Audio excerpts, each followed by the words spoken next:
Taman Wisata Alam Punti Kayu Palembang jadi salah satu lokasi wisata yang sering dikunjungi saat libur panjang.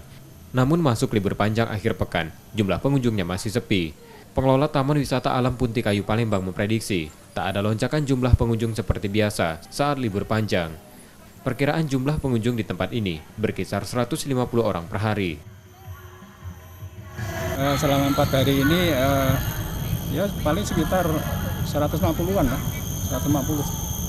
Tidak ada lonjakan. Tapi kami tetap menyiapkan tempat sebaik-baiknya lah.